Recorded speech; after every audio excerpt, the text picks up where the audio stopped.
Wisconsin has a storied brewing tradition. This is what it's all about. Dating back nearly 200 years, but it's a 5-year-old company in Sheboygan County turning heads across the adult beverage industry. Sargento Foods, Sartori, Johnsonville, Kohler. There are mega international brands within 10 miles of our house, and our job is to become one of them. That canned cocktail brand, Carbless, is quickly on its way, launching in 2019 with sales of 52,000 cans. This year, they'll sell 72 million. When did you know that it was taking off?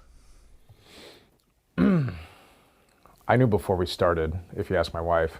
Adam Craner built on his experience with a cheese company, and his wife Amanda's financial background turned out to be a perfect partnership.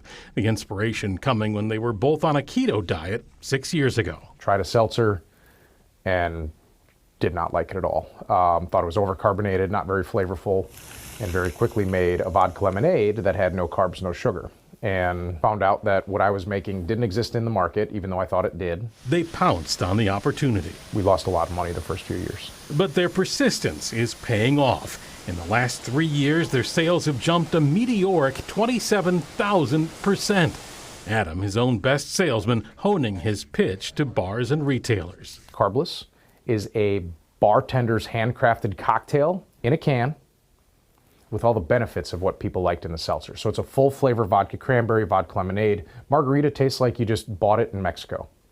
But it's 0 carbs, 0 sugar, 100 calories, and gluten-free. It's not hard to find converts. Not as popular as White Claw, but people do like them. The people that drink them have multiple of them. Yeah, I feel like it kind of started with White Claws, and then now more and more people are drinking High Noons or Carbless. I have some family members that's like their preferred drink is like Carbless now. They'll do like Carbless over ice or something like that. Carbless is now sold in 13 states, all in the center of the country, but a goal to be the #1 ready-to-drink brand in the nation, and seeing trends breaking in their favor. Beer, wine, and hard liquor sales fell up to 4% last year, and hard seltzers fell 10%, but ready-to-drink cocktails grew 58%. We've made room for something that's been growing. At Ray's Wine and Spirits in Wauwatosa, Carbless fights it out with High Noon and other ready-to-drink cocktails and seltzers. As the category continues to grow so much, Ray's has added an entire cooler dedicated to them. A little bit of wine, a little bit from beer, a little bit from spirits. Everything is kind of taken a small dip, and this has gone up. Adam says by partnering with contract manufacturers, Carbless can remain flexible. This is Fortress Nutrition here in New Berlin, his largest manufacturer, where they're expected to make some 60 million cans by the end of the year. They've outgrown their home-based office.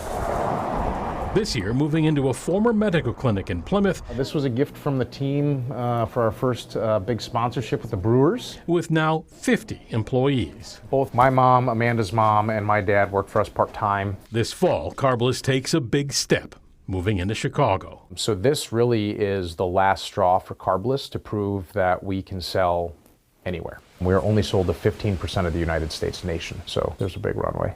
And with the success they're having, thinking big has worked out just fine. In Plymouth, Nick Bohr, WISN 12 News.